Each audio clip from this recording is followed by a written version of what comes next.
Hello everyone, welcome তোমাদের সবাইকে আমার এই প্র্যাকটিস থ্রু প্রিভিয়াস ইয়ার কোশ্চেনের যে সিরিজ আমি চালাচ্ছি তার 4 নম্বর ভিডিওতে। আশা করি প্রথম 3টা যে ভিডিও আমি আপলোড করেছি তোমরা সবাই দেখে নিয়েছো। তো চলো এই ভিডিওটা শুরু করা যাক। প্রথম অঙ্ক দেখো কি বলেছে। A tap can fill a tank in 6 hours. After half the tank is filled, 3 more similar taps are opened. What is the total time taken to fill the tank completely? একটা ট্যাপ 6 ঘন্টায় total ট্যাঙ্কটা ভরতে পারে। তো অর্ধেক কাজ করেছে, মানে ও 3 ঘন্টা কাজ করে নিয়েছে, বাকি আর 3 ঘন্টার কাজ বাকি আছে। তো 3 ঘন্টায় অর্ধেক ট্যাঙ্কও ভরে ফেলেছে, হাফ ট্যাঙ্ক ভরে ফেলেছে। তো পুরো ট্যাঙ্কটা ভরতে ও 6 ঘন্টা সময় নেয়। ট্যাপটাকে আমি এ দিয়ে ডিনোট করছি। এ হচ্ছে 6 আওয়ারে কী করে, পুরো ট্যাঙ্কটাকে ভর্তি করে, 1 অংশ ভর্তি করে দেয়। তাহলে 1 ঘন্টায় কত ভর্তি করে? 1 ঘন্টায় ভর্তি করে 1/6 ইউনিট। আর 3 ঘন্টায়ও হাফ ইউনিট ভর্তি করে দিয়েছে।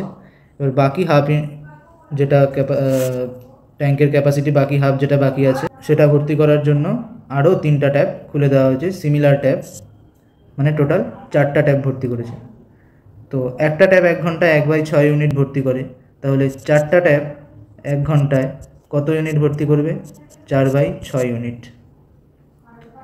4টা ট্যাপ 1 ঘন্টায় 4/6 ইউনিট, মানে কাটাকাটি করলে 2/3 ইউনিট ভর্তি করবে। এবার 2/3 ইউনিট ভর্তি করে 1 ঘন্টা টাইম নেয়। আমার লাগবে কত? আমার আর হাফ কাজ বাকি আছে, তো হাফ ইউনিট ভর্তি করতে কত টাইম লাগবে? ঐকিক নিয়ম, 1 ইন্টু 2/3 নিচে চলে আসলে উল্টে যাবে, 3/2 ইন্টু হাফ হয়ে যাবে, তাহলে 3/4 আওয়ার সময় লাগবে। তো 3/4 আওয়ারকে যদি আমি মিনিটে পরিণত করি, কত হচ্ছে? ইন্টু 60 দিয়ে গুণ করলে, 3/4 ইন্টু 60 করলে 4 15 60, 3 15 45। তো এখানে 45 মিনিট আরও লাগবে। প্রথমে 3 ঘন্টা কাজ করেছে আর এখন আরও 45 মিনিট, তো টোটাল টাইম এখানে জিজ্ঞেস করেছে, তো 3 ঘন্টা 45 মিনিট সময় লাগবে। নেক্সট কি বলেছে? What some of money will amount two 3528 in 2 years at 5% per Anam compound interest. আচ্ছা, 5% এটাকে যদি আমি ফ্র্যাকশানে করি তাহলে কত হচ্ছে? 5/100, মানে 1/20, 5 দিয়ে কাটলে। তাহলে 20কে যদি আমি আসল মানে সাম ধরে নিই, 20 প্রথম বছরে কত হচ্ছে? 5% হারে বাড়লে প্রথম বছরে 1 বাড়ছে, তাহলে 21 হচ্ছে। দ্বিতীয় বছরে আবার কত হচ্ছে? 20 থেকে আবার 21 হচ্ছে। আচ্ছা, কম্পাউন্ড ইন্টারেস্ট মানেটা কি? কম্পাউন্ড ইন্টারেস্ট মানে আমরা পার্সেন্টেজে পড়ে থাকি সাকসেসিভ ইনক্রিজ, তো কম্পাউন্ড ইন্টারেস্ট মানেও কিন্তু সেটাই, সাকসেসিভ ইনক্রিজ। তো এখানে এটা ফার্স্ট ইয়ারে হলো পরিবর্তন, এটা সেকেন্ড ইয়ারে হলো পরিবর্তন। তো টোটাল যদি পরিবর্তন কত বের করতে চাই, কী করবো? এখানে গুণ করব, 20 ইন্টু 20 করলে 400, 21 ইন্টু 21-এর স্কোয়ার কত হয়? 441। তাহলে ফার্স্ট ইয়ারে ছিল 400, 2 বছর পর কম্পাউন্ড ইন্টারেস্ট লেগে হলো 441। তো আমার 441-এর ভ্যালু দেওয়া আছে কোশ্চেনে, কত? 3528। তাহলে আমাকে বের করতে হবে 400-র ভ্যালু। এটা কত গুণ হচ্ছে? দেখো এখানে 1 আছে, এখানে 8 আছে, তা 8 গুণ হচ্ছে নাকি একবার চেক করে নিই। 4 4 1 ইন্টু 8 দিয়ে দিলে 8 অক্ষে 8, 4 32, 4 32 আর 3 35, তো 8 গুণ হচ্ছে। তাই এটার যদি 8 গুণ বের করি আমি, কত হবে? 3200। Option B. A does half as much work as B in 3/4 of the time. আচ্ছা, এ, এটা বি, এ কত করছে? হাফ কাজ করছে। আচ্ছা, বি যদি 2 করে তাহলে এ হাফ মানে 1 করছে। এবার কত টাইমে করছে? In 3/4 of the time. B যদি কাজটা 4-এ করে তাহলে এ করবে কত? 3-এ। বি কাজ করতে যদি 4 ইউনিট সময় নেয় এই 2 ইউনিট কাজ করতে, তাহলে এ 3 ইউনিট সময় নিয়ে এই 1 অংশ কাজ করবে, সেটা এখানে বলেছে। 4-এর 3/4 করলে কত আসে? 3 আসে। এবার কি বলেছে, if together they take 18 days to complete the work. এখান থেকে আমরা কি করব, এখান থেকে এ আর বি এর এফিসিয়েন্সিটা বের করে নিই। এ 3 সময় নিচ্ছে এক কাজ করতে, তাহলে এর এফিসিয়েন্সি কত? এটা ওয়ার্ক, এটা হচ্ছে টাইম। এফিসিয়েন্সি কী করে বের করি আমরা? ওয়ার্ক বাই টাইম করে এফিসিয়েন্সি বের করি। এফিসিয়েন্সি ইকুয়াল টু কত? Work by time. তাহলে এর এফিসিয়েন্সি 1/3, বি এর এফিসিয়েন্সি হয়ে গেল কত? 2/4, মানে হাফ, 1/2 হয়ে গেল। If together they take 18 days to complete a work. আচ্ছা, একটা কাজ করতে তাদের দুজনের সময় লাগছে কত? দুজন মিলে কাজ করছে, 18 দিনে কাজটা শেষ করছে। তা টোটাল কাজটা কী হবে? 18 into efficiency of A plus efficiency of B, এটা হচ্ছে টোটাল ওয়ার্কটা। 18 ইন্টু এর এফিসিয়েন্সি 1/3, বি এর এফিসিয়েন্সি 1/2, তাহলে কত হচ্ছে? 18 ইন্টু এখানে 6 লসাগু, উপরে 5 চলে আসছে, 3 6 18, তাহলে 15 হয়ে গেল টোটাল ওয়ার্ক। এবার কি বলেছে? এবার বলেছে how much shall B take to do the work alone. B এর কত টাইম লাগবে? এখানে ফর্মুলাটা দেখো, efficiency is equal to work done by time. তাহলে বি এর সময় বের করতে বলেছে, তাহলে টি বি, বি এর একা কত সময় লাগবে? টাইম ইজ ইকুয়াল টু কি? Work done by total work by total work কত? 15 বাই এফিসিয়েন্সি, বি এর এফিসিয়েন্সি কত? হাফ, হাফ দিয়ে ভাগ করে দেবো, তাহলে উল্টে গেলে 15 ইন্টু 2 কত হয়ে যাবে? 30 দিন সময় লাগবে। নেক্সট 44 কি বলেছে? The area of the circum circle of equilateral is 154। আচ্ছা, সার্কাম সার্কেল কেমন হয়? এটা যদি ইকুইল্যাটারাল ট্রায়াঙ্গেল হয়, ইকুইল্যাটারাল ট্রায়াঙ্গেল মানে কি? প্রত্যেকটা বাহু সমান।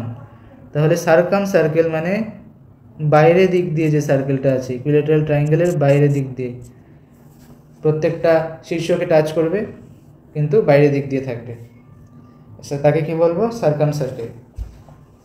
Area of the circum circle of the equilateral triangle, আচ্ছা এটার এরিয়া দেওয়া আছে 154।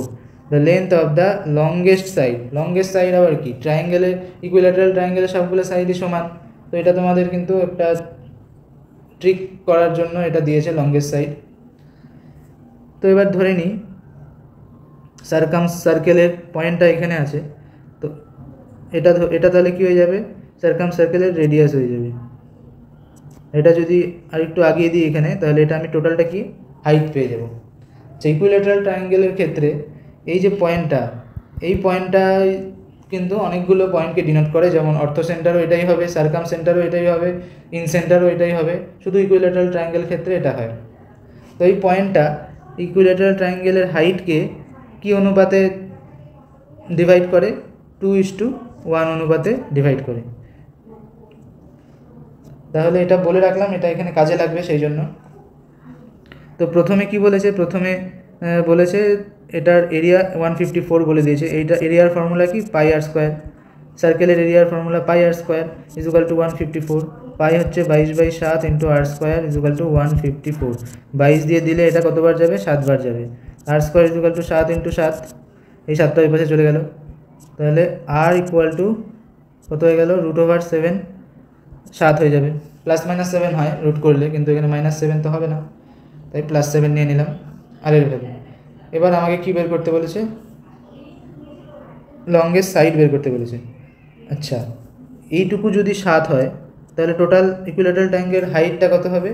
2 ইউনিটের ভ্যালু 7 আমি পেয়ে গেছি, এই যে এইটুকুটার ভ্যালু 7 পেয়ে গেছি এখান থেকে এই অবধি। তাহলে 3 ইউনিটের ভ্যালু কত হবে? 3 ইউনিটের ভ্যালু হবে 7/2 ইন্টু 3, মানে 21/2 হয়ে যাবে। তাহলে ইকুইল্যাটারাল ট্রায়াঙ্গেলের হাইট পেয়ে গেলাম, এটা হাইট পেয়ে গেলাম কত? 21/2। তাহলে ইকুইল্যাটারাল ট্রায়াঙ্গেলের হাইটের formula 3/2 into A equal to 21 হয়ে যাবে। এ কি? এ হচ্ছে ট্রায়াঙ্গেলের বাহু, তাহলে এ ইকুয়াল টু কি হয়ে যাবে? 21 ইন্টু 2/√3। সরি, এখানে একটা ভুল হয়েছে, এখানে 21/2 ছিল, তাহলে এই 2 আর এই 2 তো কাটা চলে যাবে, 2 কাটা চলে যাবে, তাহলে 21/√3 হবে। এ ইকুয়াল টু তাহলে কী হয়ে যাবে? 7√3 হয়ে যাবে অ্যান্সার। অপশন এ হয়ে যাবে অ্যান্সার। তো এরকম ছোটো ছোটো মিস্টেক কিন্তু তোমাদেরও হতে পারে, এগুলো পরীক্ষার সময় অনেকেরই হয়, তো এগুলো লক্ষ্য করবে। আমার তো হতো, আমি যখন কম্পিটিটিভ এক্সামের পরীক্ষাগুলো দিতাম তখন অঙ্কটা যদিও ঠিকঠাক করে আসতাম, তাও এই সব ভুলের জন্য আমার টাইমও নষ্ট হতো, আর অপশনে যদি ভুল ক্যালকুলেশনের ফলে যেটা অ্যান্সার আছে সেটা যদি থাকে সেটা দাগিয়ে দিয়ে চলে আসতাম, তো নেগেটিভ হয়ে যেত। তো এগুলো তোমরা একটু খেয়াল রাখবে। 45 নাম্বার কি আছে? A man bot an article for 21. What was the mark price of the article if he had bought the article at 30% discount? What was the mark price of the article if he had bought the article at 30% discount? আচ্ছা, mark প্রাইসের ওপর 30% discount দিয়েছে। একটা আর্টিকেলের যা MRP আছে সেই MRP যদি আমি ধরে নিই 100 মার্ক প্রাইস, তো তার ওপর 30% ডিসকাউন্ট দিলে কত হয়ে যাচ্ছে? 70 হয়ে যাচ্ছে। এবার ডিসকাউন্ট দেওয়ার পরে সেই ভ্যালুটা দেওয়া আছে কত? 21। ডিসকাউন্ট দেওয়ার পরে লোকটাকে বিক্রি করেছে, তো সেটার ভ্যালু 21 দেওয়া আছে। তা আমাকে কিসের ভ্যালু বের করতে বলছে? আমাকে মার্ক প্রাইস বের করতে বলেছে। তাহলে এখানে যেটা আমি 70 পেলাম ডিসকাউন্ট দেওয়ার পরে, 70-এর ভ্যালু দেওয়া আছে 21, তাহলে 100-র ভ্যালু কত হবে? 21/70 × 100, 0 0 কাটা গেল, এটা 3 দিয়ে কাটলে 3 7 21, 30 হয়ে যাবে অ্যান্সার। তারপরে 46 কি বলেছে? Zinc and copper are in the ratio 5:3 in 200 gram alloy. আচ্ছা, জিঙ্ককে ZN দিয়ে ডিনোট করি আর কপারকে CU দিয়ে করছি, তাহলে 5:3 দেওয়া আছে রেশিও, আর টোটাল অ্যালয়টার কত গ্রাম? 200 গ্রাম দেওয়া আছে। How much gram of copper to be added to make the ratio 3:5? 3:5 copper add করলো, জিঙ্ক কিন্তু সেম আছে। কোশ্চেন অনুসারে কি? জিঙ্ক আমি অ্যাড করিনি, কপার অ্যাড করেছি, কিন্তু এখানে দেখো এখানে রেশিওটা কিন্তু জিঙ্ক সেম নেই, তো আমাকে জিঙ্ক সেম করতে হবে। সেম করতে গেলে কি করব? এখানে 3 দিয়ে গুণ করব যেহেতু এখানে 3 আছে, আর এখানে 5 দিয়ে গুণ করব যেহেতু এখানে 5 আছে। তাহলে কী হয়ে যাবে রেশিওটা? জিঙ্ক আর কপারের নতুন রেশিও কী হয়ে যাবে? 3 5 15 3কে 3 দিয়ে গুণ করলে 9, 3 5 15 5 দিয়ে গুণ করলে 25। দেখো এবার কিন্তু জিঙ্কের পরিমাণ সেম হয়ে গেল, কপারটা শুধু চেঞ্জ হলো। কত চেঞ্জ হলো? 9 থেকে 25 মানে 16 অ্যাড করা হয়েছে, এখানে 16 ইউনিট অ্যাড করা হয়েছে, তো সেটাই আমাকে বের করতে হবে। 16 unit. How much gram of copper be added, তো কত গ্রাম কপার অ্যাড করেছে সেটাই আমাকে বের করতে হবে। এবার টোটাল আমাকে দেওয়া আছে 200 গ্রাম। 200 গ্রাম কার ভ্যালু দেওয়া আছে? জিঙ্ক প্লাস কপার মিলে যে অ্যালয়টা সেটার ভ্যালু 200 গ্রাম দেওয়া আছে। টোটাল করলে কত হচ্ছে? 15 আর 9 করলে টোটাল করলে কত হচ্ছে? 24। তো 24-এর ভ্যালু দেওয়া আছে আমার 200 গ্রাম, আমার লাগবে 16-র ভ্যালু। তাহলে কীভাবে বের করবো? 200/24 × 16, 4 দিয়ে দিলে 4 6 24, না 8 দিয়ে দিই, 8 দিয়ে দিলে 3 8 24, 8 2 16, তাহলে 400/3 হয়ে যাচ্ছে। 400/3 মানে কি? 133 পূর্ণ 1/3।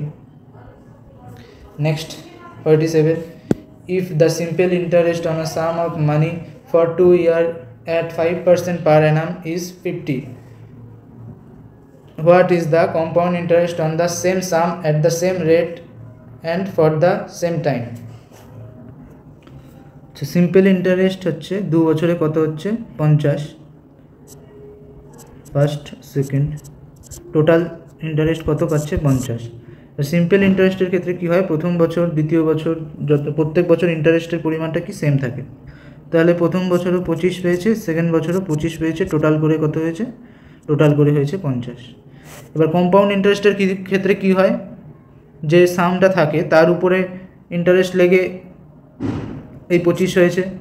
এবার কি হয়? ইন্টারেস্টের উপরেও একটা ইন্টারেস্ট লেগে যায় কম্পাউন্ড ইন্টারেস্টের ক্ষেত্রে। তো সেক্ষেত্রে 5% হারে যদি আমি 25%-এর ইন্টারেস্ট 25-এর ইন্টারেস্ট বের করি 5% হারে, তাহলে এখানে কত হবে? 25 × 5% দিয়ে যদি গুণ করে দিই তাহলে কত হচ্ছে? এখানে 100 দিয়ে গেলে এখানে 0.25 হয়ে যাচ্ছে, আর 25 × 5 1.25 হয়ে যাবে এখানে। তাহলে টোটাল করলে কত হচ্ছে? এখানে 50 + 1.25 51.25 হয়ে যাবে answer. Next 48 number, pipe A can fill a tank in 15 minutes and pipe B can drain 40 liters per minute. আচ্ছা, পাইপ A ফিল করছে আর পাইপ B কী করছে? ড্রেন করছে। পাইপ A ফিল করছে কত মিনিটে? 15 মিনিটে। আর পাইপ B কত মিনিটে করছে সেটা বলেনি, আমি ধরে নিলাম T মিনিটে গোটা ফুল ট্যাঙ্কি খালি করে দিচ্ছে পাইপ বি টি মিনিটে। এবার যদি ও পার মিনিটে 40 লিটার খালি করে তাহলে টি মিনিটে কত খালি করবে? 40টি। তাহলে ট্যাঙ্কের ক্যাপাসিটি আমি পেয়ে গেলাম এখান থেকে কত? 40টি, যেহেতু আমি ধরে নিচ্ছি টি মিনিটে গোটা ট্যাঙ্কি ও খালি করে দেয়। If both the pipe are open together, এবার কী করেছে? দুটো পাইপ একসাথে খুলে দিয়েছে। The cistern is full in 45 minute. আচ্ছা, সিস্টার্ন তাহলে ফুল হচ্ছে কত? 45 মিনিটে, দুটো ট্যাপ একসাথে খোলার পরে। আচ্ছা, এটা ড্রেন করছে বি, আর এ কী করছে? ভেতরে জল দিচ্ছে। তো তার মানে এ যতটা জল দিচ্ছে তার থেকে বি কম পরিমাণ ড্রেন করছে, সেই জন্যই দুটো খোলা সত্ত্বেও পাইপ ট্যাঙ্কটা ভর্তি হচ্ছে। তাহলে এবার দেখে নিই, এ বি যখন দুটো একসাথে খোলা হয়েছে টাইম কত লাগছে? 45 মিনিট ট্যাঙ্ক ভর্তি হতে। এবার ট্যাঙ্কের ক্যাপাসিটি এখানে 40টি আমি পেয়েছি। এবার টোটাল কাজের পরিমাণটাকে যদি আমি এক অংশ ধরে নিই, তাহলে এ প্লাস বি দুজন মিলে 45 মিনিটে এক অংশ করছে, এ 15 মিনিটে এক অংশ করছে, আর বি টি মিনিটে এক অংশ করছে। মানে টি কী করছে? টি তো নেগেটিভে করছে, মানে খালি করছে। তাহলে 1 মিনিটে এ প্লাস বি মিলে কত কাজ হচ্ছে? 1/45। আর 1 মিনিটে এ কত কাজ করছে? ইকুয়াল টু 1/15 কাজ করছে। আর বি 1 মিনিটে কী করছে? বি তো নেগেটিভে কাজ করছে, মানে ড্রেন করছে। 1 মিনিটে 1/t কাজ করছে। তো এই দুটো কী হবে? ইকুয়াল হয়ে যাবে।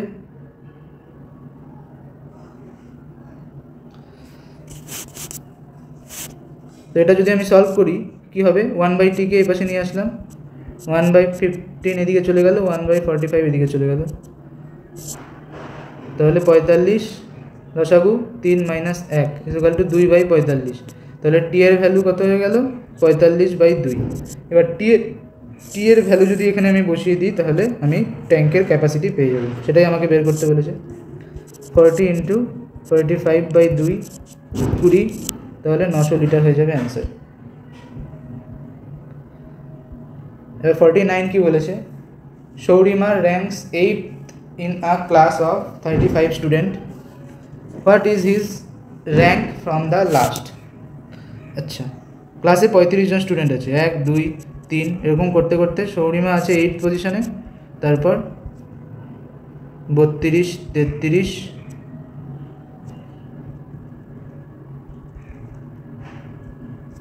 32 33 34 35 জন অবধি আছে। এবার লাস্টের দিক থেকে যদি আমি র্যাঙ্ক করি তাহলে 35-এ যে আছে সে হবে 1, 34-এ যে আছে 2, 33-এ যে আছে সে 3 হয়ে যাবে, এ হয়ে যাবে 4।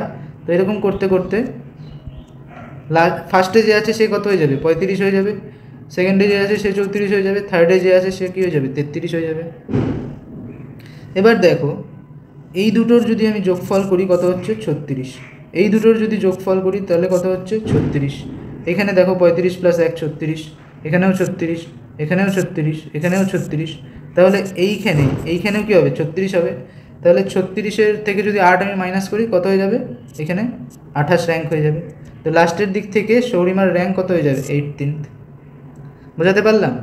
এইভাবে করতে পারো। তাছাড়া আরেকটা ফর্মুলা আছে, টোটাল স্টুডেন্ট কী আছে? 35 মাইনাস সৌরিমার যা র্যাঙ্ক 8 প্লাস কী করবো? 1 করে দেবো।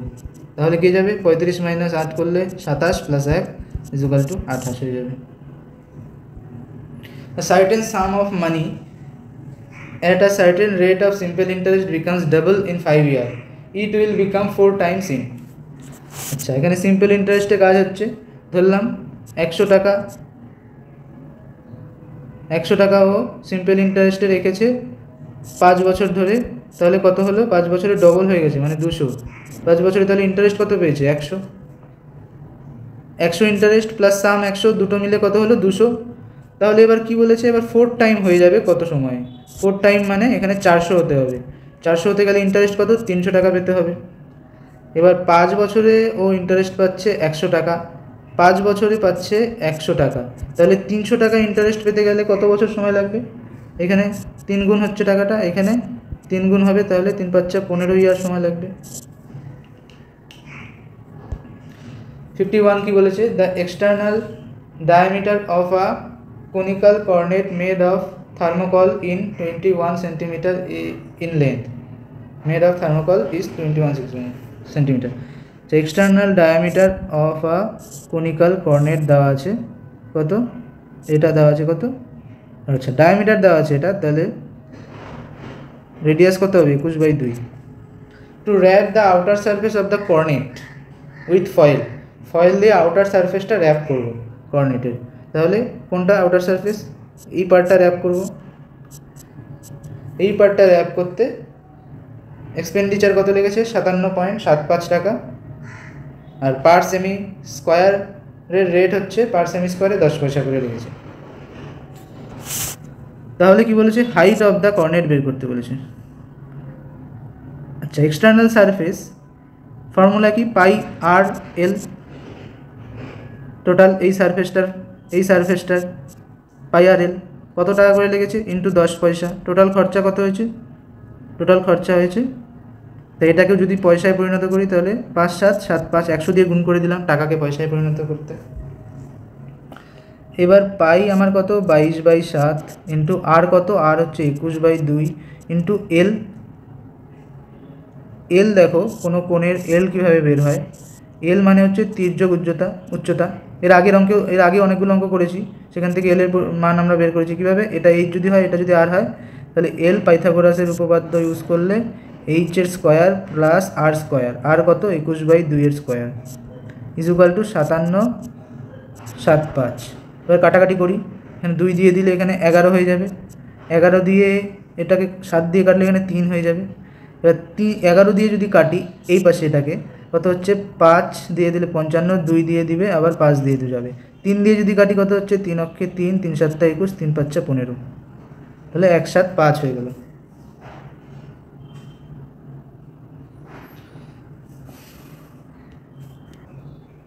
নেক্সট স্টেপে কী করবো, ইকুয়াল টু দুপাশে স্কোয়ার করে দেব, স্কোয়ার করলে কী হবে এইচ স্কোয়ার প্লাস 21/2 এর whole square is equal to 175 এর স্কোয়ার।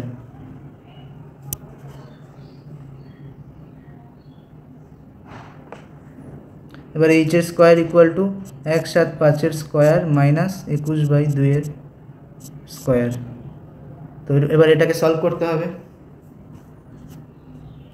আচ্ছা এখানে একটা 10 গুণ ছিল, সেটা আবার এখানে লিখিনি, এখানে একটা ইন্টু 10 হবে, তাহলে 10 যদি এ পাশে নিয়ে আসি তাহলে 175/10, কাটাকাটি করলে কি হবে, এখানে 2 চলে আসবে, এই 10টাকে এ পাশে নিয়ে আসছি, তাহলে 5 দিয়ে কেটেছি, 3 5 15, 5 5 25, 35/2 হয়ে যাবে।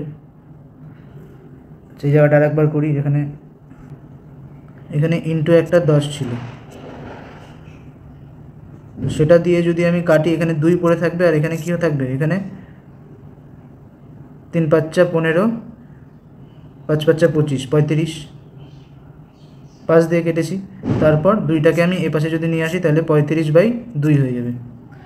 এবার উভয় পাশে আমি স্কোয়ার করে দেবো, স্কোয়ার করলে কি হবে, এইচ স্কোয়ার প্লাস 21/2 এর স্কোয়ার ইকুয়াল টু 35/2 এর whole square is equal to H square is equal to কী হয়ে যাবে 35/2 এর স্কোয়ার মাইনাস 21/2 এর স্কোয়ার। তো এটা সলভ করলে কি হবে, এটা আমি এখানে সলভ করছি, এইচ এর square equal to a minus B into a plus B এর ফর্মুলা হলে কি হবে,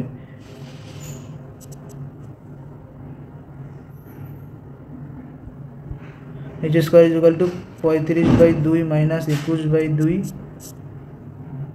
ইন্টু 35/2 প্লাস 21/2, তাহলে এখানে মাইনাস করলে 14/2 মানে 7 ইন্টু এখানে প্লাস করলে কত হচ্ছে 56/2 মানে 28। দেখো 28 মানে কত, 4 7 28, তাহলে এইচ ইকুয়াল টু কী হয়ে যাবে, দুটো 7 আছে একটা 7 আসবে, আর 4-এর মধ্যে দুটো 2 আছে একটা 2 আসবে, তাহলে এইচ ইকুয়াল টু 14 সেন্টিমিটার হয়ে যাবে, অপশন এ। এবার 52 নাম্বারে চলে যাই, 52 কী বলেছে, in an adjoining figure ACB is equal to BAD, ACB এটা আর BAD কোনটা, এটা, এই দুটো সমান। আবার AC বলে দিয়েছে কত 8 সেন্টিমিটার, AB বলে দিয়েছে কত 16 সেন্টিমিটার, AD বলে দিয়েছে কত 3 সেন্টিমিটার, দেন বিডি এর ভ্যালু কত বের করতে বলেছে। তো এখানে সিম্পলি আমি বুঝতে পারছি কি সিমিলারিটির ফর্মুলা লাগবে। তো দুটো ত্রিভুজ সিমিলার কখন হয়, যখন ত্রিভুজটার মিনিমাম দুটো অ্যাঙ্গেল সমান হবে। মিনিমাম দুটো অ্যাঙ্গেল সমান হলে থার্ড অ্যাঙ্গেলটা অটোমেটিক সমান হবেই, সেটা বলাও যা না বলাও তাই বললাম কি দুটো অ্যাঙ্গেল সমান হলেই সেটা সিমিলার হয়ে যাবে। তাহলে এবার এবিডি এর ক্ষেত্রে অ্যাঙ্গেল এ আর এবিডি আর এই যে এই ত্রিভুজটা যে আছে এই ত্রিভুজটা আর যে এই যে বড় ত্রিভুজটা, দুটো ত্রিভুজ কিন্তু সিমিলার হবে। কিভাবে হবে, এই যে অ্যাঙ্গেল এই অ্যাঙ্গেল সমান, আর এটা কি, এটা হচ্ছে সমকোণ 90 ডিগ্রি, আর এই অ্যাঙ্গেলটা তাহলে সমান হবে। তাহলে এটাকে কিভাবে লিখব, এ বি ডি সিমিলার হবে কার সাথে, এসিডি এভাবে লিখলে হবে না, এর সাথে কোন অ্যাঙ্গেল সিমিলার, সি লিখলাম। তারপর বি এই যে অ্যাঙ্গেলটার সাথে কোনটা সিমিলার, এখানে এ লিখলাম সিএ, আর ডি হচ্ছে দুপাশে সমকোণ সিএডি। এবার অ্যাঙ্গেল যখন দুটো ত্রিভুজ যখন সিমিলার হয় তো তাদের যে পরস্পর বাহুগুলো আছে সেই বাহুগুলোর রেশিও কি হয়, সিমিলার হয়। এবার এ কোণের সঙ্গে সি কোণ সিমিলার, যেহেতু এর অপোজিটে কি আছে বিডি, সি এর অপোজিটে কি আছে এডি এর ভ্যালু কত 3, ইকুয়াল টু কি হয়ে যাবে, বি এর অপোজিটে কি আছে, বি এর অপোজিটে আছে এডি মানে 3, আর এখানে এর অপোজিটে আছে কত সিডি। তারপরে সমকোণটা নিয়ে এবার সমকোণের অপোজিটে কি আছে এবি 16, এইদিকে ডি এর অপোজিটে কি আছে 8। এবার আমাকে বিডির ভ্যালু বের করতে বলেছে, আমার এই জিনিসটার আর দরকার নেই, আমি এটা আর এটা দিয়ে কাজ করব। তাহলে বিডি ইকুয়াল টু কী হয়ে যাবে 16/8 2 ইন্টু 3 ইকুয়াল টু 6। অ্যান্সার হয়ে যাবে বি।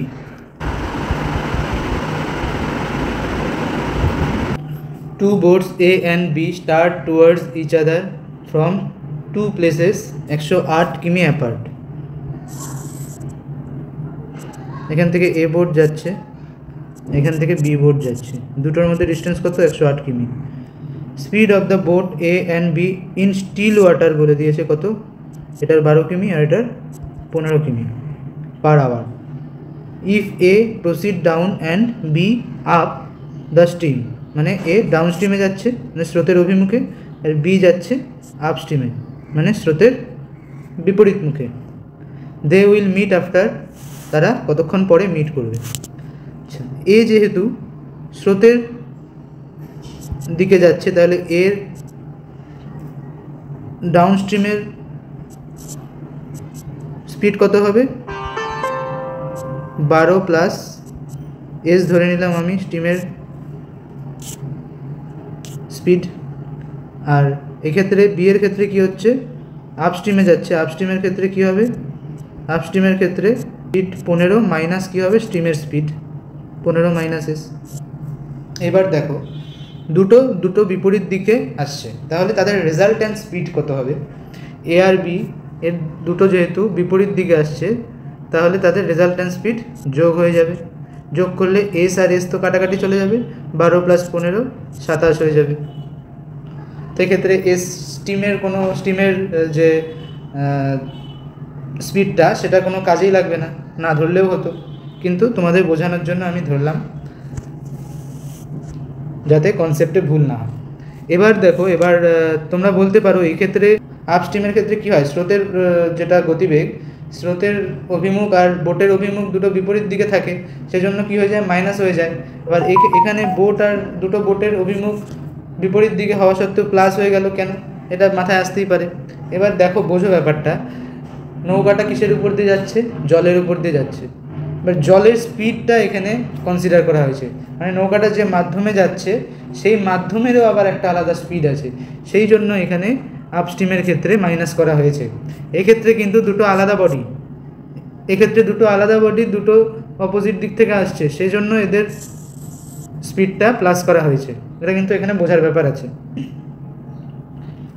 তো তাদের রেজাল্টেন্ট স্পিড আমি পেয়ে গেলাম, টোটাল ডিস্টেন্স আমি পেয়ে গেলাম। তাহলে টাইমটা কী হবে, ডিস্টেন্স বাই রেজাল্টেন্ট স্পিড কত দিয়ে যাবে, এটা 4 দিয়ে যাবে কি, 4 7 28, 4 2 8 10, আর 4 দিয়ে চলে যাবে, তাহলে 4 ঘন্টা হয়ে যাবে অ্যান্সার। নেক্সট কি বলেছে, the monthly income of 2 persons are in the ratio 2:3 and their monthly expenditure are in the ratio 5:9. If each of them saves 600 per month, then their monthly income are, ইনকামের ratio দিয়ে দিয়েছে কত 2:3, আবার এখানে এক্সপেন্ডিচারের ratio দিয়ে দিয়েছে কত 5:9। এবার সেভিং দেখো দুজনের ক্ষেত্রে সমান হচ্ছে, তাহলে ইনকাম যদি 2x 3x ধরি, এক্সপেন্ডিচার যদি 5y 9y ধরি, তাহলে আমি সেভিং কত হবে, ইনকাম মাইনাস এক্সপেন্ডিচার। তো প্রথম পার্সনটাকে এ, দ্বিতীয় পার্সনকে আমি বি ধরে নিলাম, তাহলে 2x minus 5y equal to 3x minus 9y হয়ে যাবে, যেহেতু সেভিং দুজনে সমান করছে। তো এখান থেকে আমি এক্সকে এই পাশে নিয়ে গেলে এক্স হয়ে যাবে 3x মাইনাস 2x, 9yকে এই পাশে নিয়ে আসলে কী হয়ে যাবে 9y মাইনাস 5y 4y, তাহলে এক্স বাই ওয়াই একদিকে নিচে চলে আসলো 4/1 হয়ে যাবে। এবার এখানে এই জায়গাটায় যদি আমি এক্স আর ওয়াইয়ের রেশিও দিয়ে গুণ করে দিই, তাহলে ইনকামের রেশিও কী পাবো 2x মানে 8, 3 × 4 মানে 12, আর এখানে ওয়াইয়ের জায়গায় 1 বসিয়ে দিলে 5 আর 9 পেয়ে গেলাম। এক্ষেত্রে দেখো ডিফারেন্স কত হচ্ছে 3, এক্ষেত্রেও ডিফারেন্স হচ্ছে 3। তো 3-এর ভ্যালু 600 আমাকে কোশ্চেনে দিয়ে দিয়েছে, 3-এর ভ্যালু 600 আমাকে বের কী করতে বলেছে, তাদের মান্থলি ইনকাম বের করতে বলেছে। তাহলে এক্ষেত্রে কি 12 পাচ্ছি আমি, 12-র ভ্যালু কত হবে, 12-র ভ্যালু 4 গুণ, এখানে 4 গুণ করলে 2400 হয়ে যাবে, 2400 এই যে এখানে আছে, অপশন সি হয়ে যাবে। 3-এর ভ্যালু 600 হলে 12-র ভ্যালু 2400, এখান থেকে 8-এর ভ্যালু তোমরা বের করে নিতে পারো, কত হয়ে যাবে 1600, অপশন সি। 55 কি বলেছে, in 240 cc of a mixture of glycerine and water, ratio of the volume of water and glycerine, water কত বলেছে 1, গ্লিসারিন বলেছে 3, ওয়াটারের রেশিও আগে দেওয়া আছে, গ্লিসারিনের রেশিও পরে দেওয়া আছে, ওয়াটার ইজ টু গ্লিসারিন। আবার কি বলেছে, how much CC of water should be added, water add করলো, তাতে কি হলো, তাদের ভলিউম চেঞ্জ হয়ে কি হলো 2:3, ওয়াটার অ্যান্ড গ্লিসারিন, ওয়াটার কত আছে 2, গ্লিসারিন কত 3। দেখো ওয়াটার অ্যাড করেছে, গ্লিসারিন অ্যাড করিনি, তো গ্লিসারিনের পরিমাণ সমান থাকা উচিত, এখানে সমানই আছে।